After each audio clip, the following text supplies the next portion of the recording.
사람들은 누구나 선물을 받는 것을 참 좋아합니다. 생일을 앞둔 사람들은 어른이나 아이 할 것 없이 모두 어떤 선물을 받을까라는 기대를 가지고 있습니다. 또 어떤 경우에는 전혀 생각지도 못했는데 선물을 받게 되면 우리의 마음이 기대했을 때보다 더 크게 기뻐하는 것을 경험해 보셨을 것입니다. 한 기독교 신문이 보도한 내용 중에 예수님께 받고 싶은 선물을 조사해 봤더니 1위가 은혜, 성령, 사랑, 지혜 등이 선택되었고 2위로는 부모님의 건강과 가정의 화목을 선택한 사람들이 많았다라고 보도하였습니다. 그렇다면 여러분들은 하나님께 어떤 선물을 받기를 원하십니까? 사실 하나님은 우리에게 이미 특별한 선물을 주셨습니다. 전도서 3장 11절 말씀을 보면 하나님이 모든 것을 지으시되 때를 따라 아름답게 하셨고 또 사람들에게는 영원을 사모하는 마음을 주셨느니라. 그러나 하나님이 하시는 일의 시종을 사람으로 측량할 수 없게 하셨다라고 말씀하셨습니다. 또한 이어서 13절 말씀에서는 사람마다 먹고 마시는 것과 수고함으로 낙을 누리는 그것이 하나님의 선물인 줄도 또한 알았다라고 말씀해 주고 있습니다. 이를 신학적으로 말하면 누구에게나 주시는 보편적인 선물이라고 말할 수 있습니다. 이를 좀 더 쉽게 말하면 우리 주변의 모든 것이 우리를 위해 주신 하나님의 선물이라는 것입니다. 하나님께서 만약 햇빛을 주지 않으셨다면 어떻게 되었을까를 생각해 보면 사시사철 기온이 영하 수백 도로 내려간다면 지구상의 인류의 생존 자체가 불가능할 것입니다. 그리고 하나님께서 물과 산소를 주지 않으셨다면 또 어떻게 되었겠습니까? 어떤 이들은 과학으로 산소나 수소를 결합시켜서 마실 물을 만들 수 있다라고 이야기합니다. 하지만 만약 하나님께서 지으신 피조물을 하나도 쓰지 않는다면, 직접 산소와 수소를 만들어서 물을 만들려고 한다면 아무리 해도 물 한 잔 만들기가 어려울 것입니다. 게다가 사람이 직접 산소를 만들고 물을 만들어서 마셔야 된다면 그것을 만드는 데 필요한 비용을 감당하기도 어려울 것입니다. 이처럼 하나님께서 날마다 우리에게 선물을 주시지 않는다면 사람들은 단 하루도 온전히 살아갈 수가 없게 되는 것입니다. 그런데 우리는 이제껏 하나님께서 주신 것들을 공짜로 그리고 마음껏 쓰면서도 제대로 감사하지 못하며 살아가고 있습니다. 모든 것이 다 감사한 일일 텐데 외적인 면만 놓고 또한 다른 사람들과 비교하며 살다 보니 저 사람은 저렇게 크고 화려한 것들을 가졌는데 나는 이렇게 작고 평범한 것밖에 갖지 못했다라는 상대적인 박탈감으로 인해 하나님께 감사보다는 불평과 원망이 앞서는 모습이 저와 여러분들의 모습은 아닌지 한번 돌아보았으면 좋겠습니다. 우리나라 최초의 여성 변호사였던 이태영 여사는 이화여전을 졸업하고 평양에서 아이들을 가르쳤습니다. 그때 정일영 박사를 만나 결혼했지만 그녀는 오랫동안 남편의 옥바라지를 해야만 했다고 합니다. 미국 유학까지 다녀온 남편은 항일 운동을 한다는 명목으로 항상 일본 경찰의 감시 대상이 되었습니다. 결국 이태영 여사는 남편의 옥바라지와 식구들의 생계를 위해 교사 일을 그만두고 누비이불 장사를 시작하게 되었습니다. 이불보를 만드느라 밤새 가위질을 하고 낮에는 만든 이불을 가지고 집집마다 다니며 팔기 시작했습니다. 전차비를 아끼려고 이불 보따리를 이고 수십 리를 걷는 일들이 허다했습니다. 남편의 옥살이는 광복이 될 즈음 끝이 났는데 감옥에서 나와 아내의 손을 잡은 남편은 그만 눈물을 쏟아내고 말았습니다. 아내의 오른손 엄지는 90도로 넘게 뒤로 제쳐져 있었고 검지와 중지도 크게 휘어져 있었기 때문입니다. 일제시대 말기 전쟁 무기를 만들기 위해서 쇠붙이를 죄다 쓸어다 가져갔기 때문에 이불보를 자를 제대로 된 가위가 없어서 날이 무딘 가위로 가위질을 너무나도 많이 하다 보니 손가락이 휘어 기형이 되고 말았던 것입니다. 그동안 아내의 고생이 어떠했는지 그 휘어진 손가락만으로도 그 남편은 짐작할 수가 있었습니다. 그래서 남편 정일령 박사는 그런 아내를 위해 헌신하기로 결심하였습니다. 그래서 1946년 33세의 나이였지만 아내 이태영 여사에게 법학 공부를 할 수 있게 물신양면으로 헌신해 주었고, 그 결과 우리나라 최초의 여성 변호사가 되게 해 주었습니다. 그리고 훗날 남편 정일령 박사는 외국에 나가거나 멀리 여행을 다녀올 때마다 아내를 위한 선물을 꼭 하나 사왔는데 그것은 바로 가위였습니다. 잘 드는 가위 하나 가져보는 것이 소원이었던 아내의 옛 소망을 그렇게나 풀어주고 싶어서 여행을 갔다 올 때마다 가위를 선물로 주곤 하였다고 합니다. 그런데 그렇게 사모은 가위가 200개가 넘었다고 합니다. 여러분, 잘 살기 때문에 행복한 것도 아니고 가난하다고 불행한 것도 아닙니다. 가난하지만 그 속에서 감사함으로 행복을 찾을 수도 있고, 여러 가지 문제 속에서도 하나님의 은혜는 언제든지 찾아낼 수가 있다는 것입니다. 왜냐하면 하나님은 우리에게 필요한 모든 것들을 이미 선물로 주셨기 때문입니다. 오늘 말씀도 마찬가지입니다. 오늘 말씀에서 하나님이 우리에게 주신 가장 귀한 선물은 바로 구원이라고 말씀해 주고 있습니다. 베드로는 하나님께서 이 땅 가운데 구원을 받을 수 있는 이름은 오직 예수 그리스도밖에 없음을 선포해 주고 있습니다. 그런데 복음서에서 베드로의 모습을 우리가 한번 생각해 보면, 특히 예수님이 잡히셨을 때 그리고 십자가에서 죽으셨을 때 베드로의 모습이 어떠했습니까? 베드로는 살기 위해 예수님을 부인했고, 살기 위해 숨어 지내야만 했고, 살기 위해 복음을 버리고 고향으로 돌아갈 수밖에 없는 실패자의 모습을 보여주었습니다. 그렇다고 이 자리에 있는 그 어느 누구도 베드로의 모습을 비난할 수는 없을 것입니다. 왜냐하면 사람은 누구나 자신의 생명을 소중히 여길 뿐더러 죽음에 대해서는 막연한 두려움을 가지기 때문입니다. 그렇게 우리도 베드로의 입장이었다면 베드로와 같은 모습이지 않았겠습니까? 그런데 오늘 말씀에서는 죄인의 신분으로 종교 지도자들 앞에서 당당히 예수 그리스도의 이름을 선포하는 반전의 모습을 보여주고 있습니다. 베드로는 본문 앞인 사도행전 3장에서 요한과 함께 나면서부터 안전뱅이였던 사람을 일으켜 세우는 기적을 보이고, 이에 많은 사람들 앞에서 설교를 했는데, 그때 베드로의 설교를 듣고 예수님을 구원자로 믿은 사람이 남자의 수만 약 5,000명이라고 기록하고 있습니다.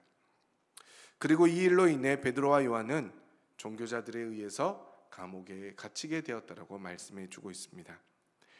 베드로와 요한이 감옥에 갇히게 된 이유가 오늘 본문 2절 말씀에 기록되어 있는데, 2절 말씀을 보시면 예수 안에 죽은 자의 부활이 있다고 백성을 가르치고 전함을 싫어하여라고 말씀해 주고 있습니다.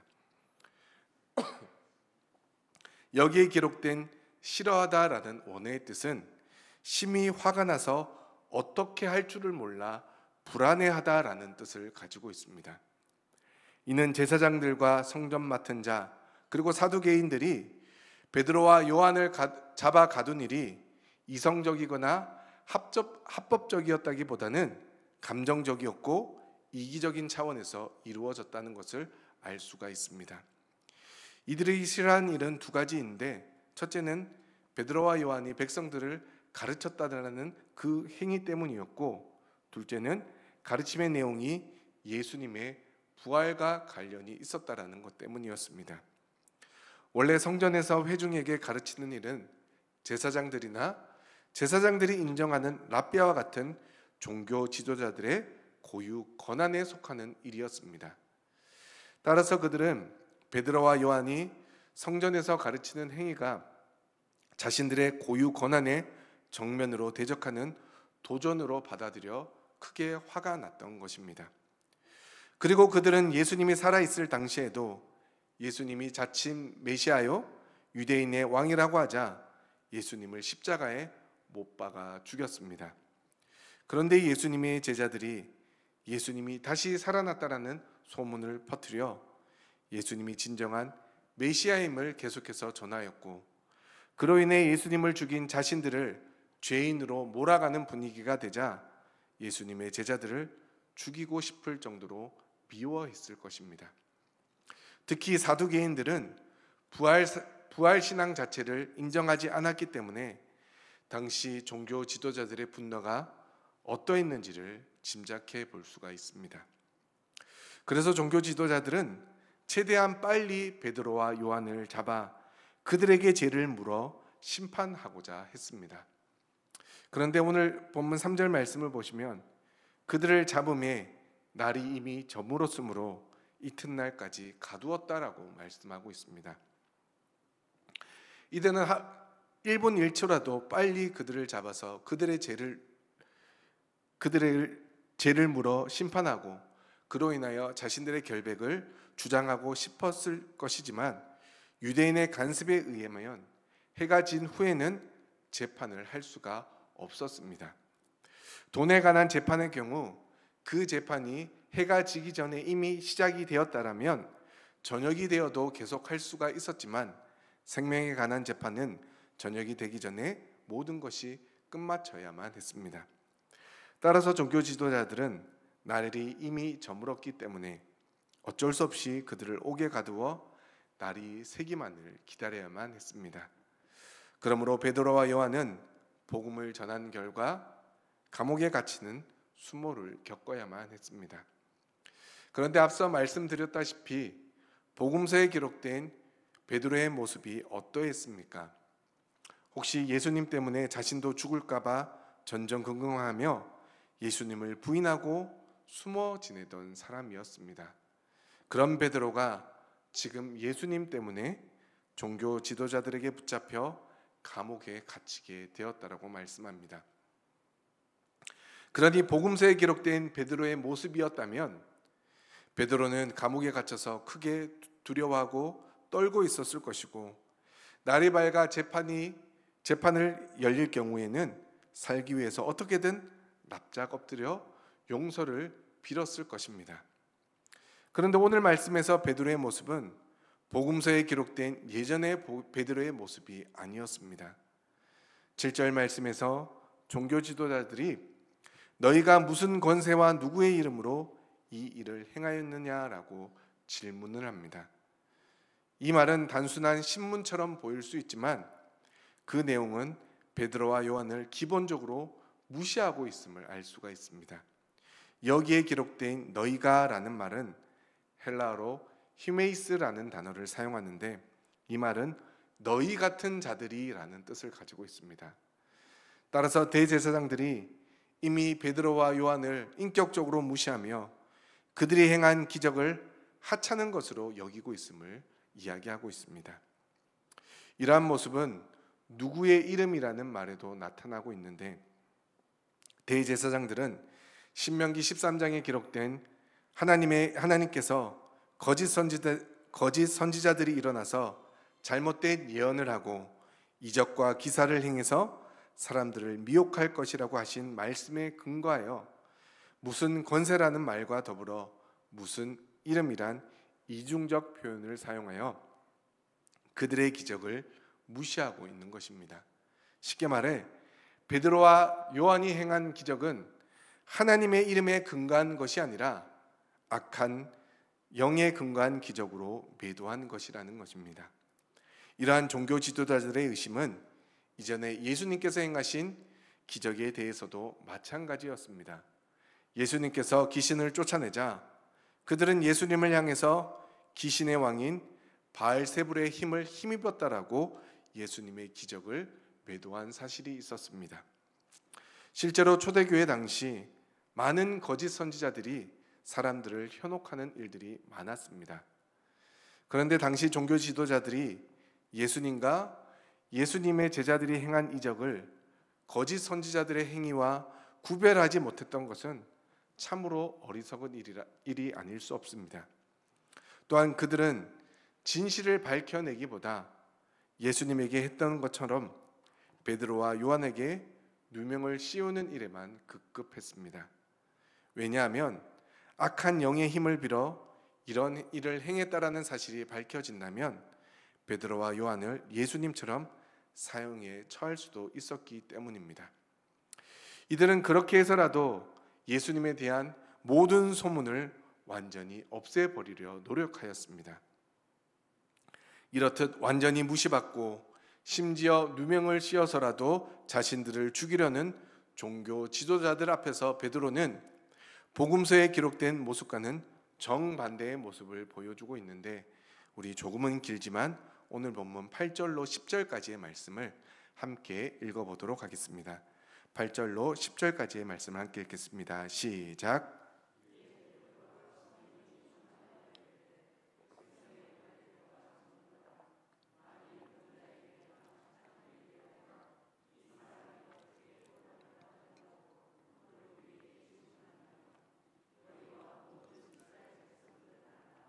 너희가 십자가에 못 박고 하나님이 죽은 자 가운데서 살리신 나사렛 예수 그리스도의 이름으로 이 사람이 건강하게 되어 너희 앞에 섰느니라. 아멘. 8절에서 10절에 기록된 베드로의 대답을 간단하게 설명하면, 첫째, 이 안진뱅이의 치유는 아무에게도 해가 되지 않았던 착한 일이었다.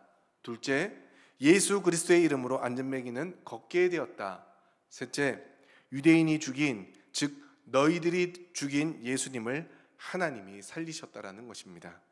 그리고 이후에 살펴보겠지만 마지막 네 번째는 예수님을 통해서만 구원을 얻을 수 있다라고 베드로는 자신들을 죽이려고 하는 종교 지도자들 앞에서 당당하게 예수 그리스도의 이름을 선포하고 있다라는 것입니다. 베드로의 이러한 대답은 안진뱅이 치유 사건의 정당성을 밝히는 데 그치지 않고 구원자이신 예수님을 죽인 유대인들의 부당성을 드러낸과 동시에 예수님을 메시아로 증거하며 선포하고 있다는 것을 우리는 놀라운 사실을 발견할 수가 있습니다. 어떻게 베드로가 이렇게 변할 수가 있었겠습니까? 그 이유는 예수 그리스도의 부활을 경험했기 때문입니다. 예수님의 부활 전까지 베드로와 모든 제자들은 예수님의 공생의 기간에 하셨던 모든 말씀들을 제대로 깨닫지 못했습니다. 그래서 예수님께서 자주 책망받는 모습을 볼 수가 있습니다. 그런데 예수님의 부활을 경험하고 나자 그동안 예수님께서 하신 모든 말씀을 깨닫게 되었고, 이처럼 예수 그리스도에 대해서 담대하게 선포할 수가 있게 된 것입니다. 그리고 베드로는 8절 말씀에 기록된 대로 성령이 충만하였기 때문에 종교 지도자들 앞에서 담대히 예수 그리스도의 이름을 선포할 수가 있었습니다. 8절 말씀을 보시면 성령이 충만하여 베드로가 백성의 관리들과 장로들에게 선포하였다라고 말씀해 주고 있습니다. 사도행전 2장에서 오순절 마가다락방에서 있었던 성령의 역사를 통해 베드로의 사역은 완전히 달라져 버렸습니다. 이전에도 성령의 역사를 통해 베드로가 설교했을 때 3,000명이 세례를 받고 예수님을 믿게 된 사실도 이미 사도행전 앞부분에 기록되어 있습니다. 이전에는 자신의 안위와 생명을 중시했던 베드로가 성령의 충만한 역사를 통해 구원의 참 의미를 깨닫게 되었고, 그 은혜로 말미암아 누구에게나 담대하게 예수님이 구원자이심을 선포하는 자로 바뀌게 되었다는 것입니다. 그래서 우리가 읽었던 10절 말씀처럼 나사렛 예수 그리스도의 이름이라고 선포하고 있습니다. 예수 그리스도라는 말이 왜 중요합니까? 당시 이스라엘 사람들은 예수님을 나사렛 목수의 아들 또는 랍비 정도로만 알고 있었습니다. 그런데 지금 베드로는 예수님을 그리스도라고 선포하고 있습니다. 여러분들 그리스도가 무슨 의미입니까? 헬라어로 메시아 곧 구원자이심을 선포하는 말입니다. 이스라엘 백성들이 그렇게도 간절히 기다렸던 메시아가 곧 예수님이라는 사실을 종교 지도자들 앞에서, 그것도 자신에게 누명을 씌워 자신을 죽이려고 하는 그 현장에서 담대하게 선포하고 있다라는 것입니다. 그런데 이러한 말씀은 베드로뿐만이 아니라 성경 곳곳에서도 말씀해 주고 있습니다. 믿음을 주신 것도 성령을 주신 것도 모두 우리에게 선물로 주셨다라고 말씀해 주십니다. 먼저 에베소서 2장 8절 말씀을 보면 너희는 그 은혜에 의하여 믿음으로 말미암아 구원을 받았으니 이것은 너희에게서 난 것이 아니요 하나님의 선물이라고 말씀해 주고 있습니다. 또한 사도행전 2장 38절로 39절 말씀에서는 베드로가 이르되 너희가 회개하여 각각 예수 그리스도의 이름으로 세례를 받고 죄 사함을 받으라 그리하면 성령의 선물을 받을 것이라고 말씀해 주고 있습니다. 그러므로 베드로와 제자들이 담대하게 구원의 이름인 예수 그리스도를 선포한 것은 전적으로 하나님이 우리에게 주신 선물 때문임을 우리는 기억해야 합니다. 앞서 말씀드렸듯이 선물을 받으면 대부분 기쁠 것입니다. 그런데 하나님이 우리에게 주신 선물은 우리에게 영원한 생명뿐만 아니라 이 땅에서 구원의 감격을 누리며 살 수 있도록 우리를 늘 지켜주시는 선물입니다. 그러니 어찌 기뻐하지 않을 수 있겠습니까? 그래서 시편 16편 11절 말씀에서는 주께서 생명의 길을 내게 보이시리니 주의 앞에는 충만한 기쁨이 있고 주의 오른쪽에는 영원한 즐거움이 있다라고 고백하고 있습니다.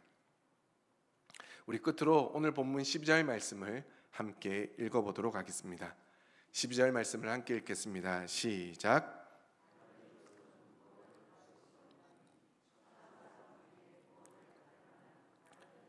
우리에게 주신 일이 없음이라 하였더라. 아멘. 베드로는 오늘 본문 12절 말씀을 통해 유대 종교 지도자들 앞에서 오직 예수님만이 성전 미문의 안진뱅이를 일으킬 수 있는 권세가 있고 또한 모든 사람을 구원할 수 있는 유일한 분이라는 사실을 강력하게 선포하고 있습니다.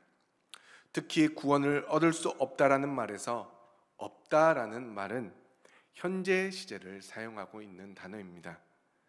여기에서 현재 시제는 변치 않는 진리를 나타내는 말로서 예수님 외에는 다른 이름을 통한 구원이 없다는 사실은 베드로가 말하기 이전과 또한 베드로가 말했던 당시와 그리고 그 이후 오늘날에도 영원히 변하지 않는 진리라는 사실을 담고 있다라는 것입니다. 그러므로 베드로가 말하기 이전에도 우리에게 구원을 주신 이름은 예수 그리스도밖에 없다는 사실, 그것을 알았던 베드로는 당시의 종교 지도자들에게 그렇게 선포했고, 그리고 지금 오늘에 이르기까지, 그리고 앞으로 우리 주님이 오시는 그날까지도 영원히 변하지 않는 진리가 무엇이라고 이야기합니까? 하나님께서 우리에게 구원을 받을 만한 이름은 예수 그리스도 밖에는 주지 않았다는 사실을 우리에게 말씀해 주고 있다라는 것입니다. 또한 베드로가 그 공회 앞에서 담대하게 예수 그리스도 이름에 구원이 있다라고 말한 사실은 구원이라는 단어를 통해 성전 미분에 앉아 구걸하던 안전뱅이가 예수님의 이름으로 육신의 구원을 얻은 것처럼 너희 종교 지도자들도 예수님의 이름으로 말미암아 영혼의 구원을 얻을 것을 그들에게 선포해 주고 있다라는 사실입니다. 사실 우리가 예수님을 믿는다고 하면서 아직도 육신의 질병으로 인해 고민하고 또한 그것이 깨끗하게 나아지기를, 그리고 물질의 축복을 얻기를 구하고 있지 않습니까? 또한 반대로 육신의 일이나 생활에서 일어나는 일에는 무관심하며 영적인 구원에만 집중하는 사람들이 우리 가운데 있습니다. 그러나 진정한 구원이란 영혼과 육신이 모두 온전해지는 구원을 의미합니다. 그러니 우리는 육신의 일에만 때로는 하늘의 일에만 집중해서는 안 된다는 것입니다. 하나님이 우리에게 이 땅을 살아가게 하시는 이유가 있고, 또한 이 땅에서 하나님의 나라의 가장 귀한 열매를 맺기를 원하신다는 사실을 우리에게 성경을 통해서 알려주고 있음을 우리는 기억해야 합니다. 사랑하는 성도 여러분, 우리가 믿음의 사람으로 온전히 설 수 있는 방법은 하나님이 우리에게 주신 믿음과 성령을 통해 주어진 선물로 누려야 한다는 사실을 우리는 잊어서는 안 됩니다. 그러기 위해서 베드로는 예수님의 부활의 자리로 나아갔고 기도로 성령의 역사를 경험할 수 있게 되었습니다. 그러므로 우리도 예배를 통해, 그리고 오직 기도에 힘쓰므로 이러한 은혜의 선물을 온전히 받아 누리시기를 소망합니다. 초대교회 성도들, 그리고 종교개혁자들과 청교도들, 그리고 우리 일제시대에 믿음을 지켰던 수많은 믿음의 선조들은 경건하게 살았음을 우리는 알고 있지 않습니까? 당시 모든 성도들이 하나님의 말씀을 읽고 묵상하고 암송하며 또한 그 말씀대로 살아내려고 노력했다는 사실은 우리는 수많은 말씀을 통해서 들어왔습니다. 그 결과 하나님을 뜨겁게 사랑하며 경건한 삶과 능력을 나타내는 삶을 그들은 살아내었습니다. 그런데 현재 한국교회의 실상은 어떠한지 아십니까? 성도들의 70%가 일주일에 단 한 장도 성경을 읽지 않는다고 합니다. 그 중에서 35%는 성경 자체를 아예 읽지도 않는다고 합니다. 여러분, 우리의 모습은 어떠합니까? 우리를 위해 모든 것을 선물로 주신 하나님의 말씀을 경외하고 있으십니까? 그리고 그 말씀을 묵상하고 그 말씀에 순종하고 있으십니까? 올해 우리 교회는 창립 50주년을 맞아 성경 200동 행진을 진행한다라고 목사님 말씀하셨습니다. 그래서 지난 주일 예배 때 맥체인 성경 읽기표를 다 받으셨으리라 알고 있습니다. 혹시 못 받으신 분들이 계시면 뒤에 나가시면 로비 필경대 위에, 그리고 사무실에 아직까지 맥체인 성경 읽기표가 비치되어 있으니 성경 읽는 일에 함께 동참해 주시기를 바랍니다. 그래야 우리에게 주어진 모든 것이 하나님의 은혜임을, 선물임을 다시 한번 깨닫게 되고, 그래야 우리에게 주어진 말씀이 은혜임을 다시 한번 더 깨닫게 될 것입니다. 끝으로 오래전 어느 교회 간사님의 이야기를 통해 말씀을 정리하려 합니다. 어느 교회 간사님이 교회 전도사님을 만나서 결혼을 하게 되었습니다. 두 분은 행복하게 살았지만 가난하여 늘 돈이 아쉬울 때가 많이 있었습니다. 그런데 어느 날인가부터 남편이 평상시보다 더 이른 시간에 출근을 하기 시작했습니다. 출근 시간이 조금 더 앞당겨진 것이겠거니 하며 대수롭지 않게 여겼습니다. 그러던 어느 날 남편이 간사님께 찾아와 하얀 봉투 하나를 건네더랍니다. 그러면서 여보 생일 축하해, 그리고 사랑해 라고 말을 전해 주었습니다. 간사님은 바쁘게 사느라 생일조차 까맣게 잊고 살았습니다. 너무나 고마운 마음에 봉투를 열어보니 10,000원이 들어 있었다고 합니다. 10,000원짜리를 들고 남편의 얼굴을 바라보는데 남편이 내가 한 달 동안 아침에 마을버스를 안 타고 걸어 다니면서 모은 돈이라 말하며 씩 웃어 주었다고 합니다. 간사님 눈에는 어느새 눈물이 고여 말을 이을 수 없었고, 그렇게 남편이 준 생일 선물 10,000원은 해가 지나고 정말 돈이 아쉬워도 쓸 수가 없어서 고이 간직하고 있었다고 합니다. 사랑하는 성도 여러분, 다시 한번 질문하겠습니다. 여러분들은 태어나서 지금까지 살아오면서 받았던 최고의 선물은 무엇입니까?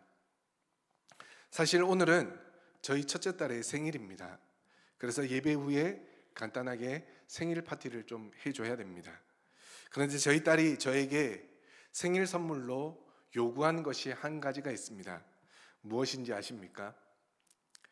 핸드폰, 자기 핸드폰에 게임을 하나 깔아달라는 것입니다.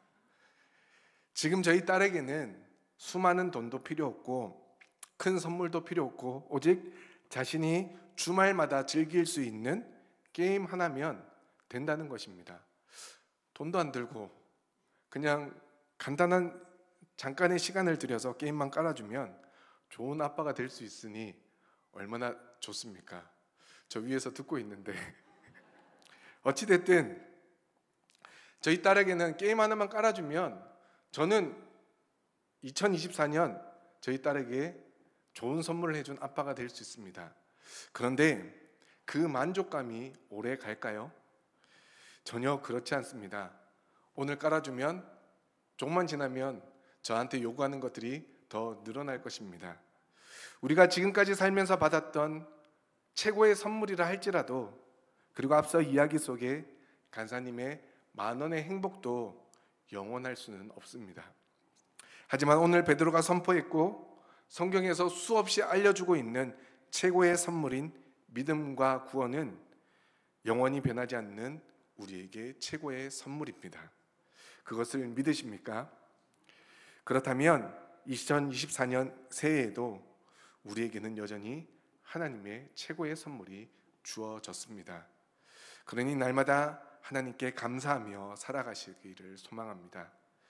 그리고 하나님이 주신 믿음과 성령과 구원의 선물은 우리가 지금까지 값없이 받아 누렸던 귀한 선물임을 우리는 기억해야 합니다. 그래서 하나님의 선물로 말미암아 우리의 사명이고 또한 교회의 사명인 영혼 구원하는 일에도 우리는 힘을 써야 하는 것입니다. 베드로가 자신의 생명을 조금 더 아까워하지 않고 담대하게 선포했던 구원의 이름 예수 그리스도의 이름을 마음껏 전하여 창립 50주년의 해를 은혜로 채워나가기를 소망합니다. 그저 세월이 흘러서 50주년이 되었으니 여러 가지 행사들을 통해서 50주년을 기뻐하고 기념하는 그런 한 해가 아니라 하나님이 올로 목사님을 통해 이 땅에 교회를 세우게 하셨고 또한 지금 목사님을 통해서 귀한 교회의 사명을 감당하게 하시고 또한 많은 성도님들을 불러 모아 부흥 성장케 하신 이유와 목적이 있음을 다시 한번 기억하셔서 또한 지금까지 이 아름다운 예배당에서 함께 예배할 수 있음이 하나님의 선물임을 기억하셔서 2024년 세상에 단 하나뿐인 구원의 이름이요 구원의 선물인 예수 그리스도의 이름만을 전하고 선포하는 일에 최선을 다할 수 있는 우리 모든 성도님들 되시기를 바랍니다. 그래서 2024년 하나님의 한없고 값없는 놀라운 선물을 온전히 누리며 또한 온전히 전하며 살아갈 수 있는 우리 울산 남목교회 모든 성도님들 되어지시기를 주님의 이름으로 축원합니다.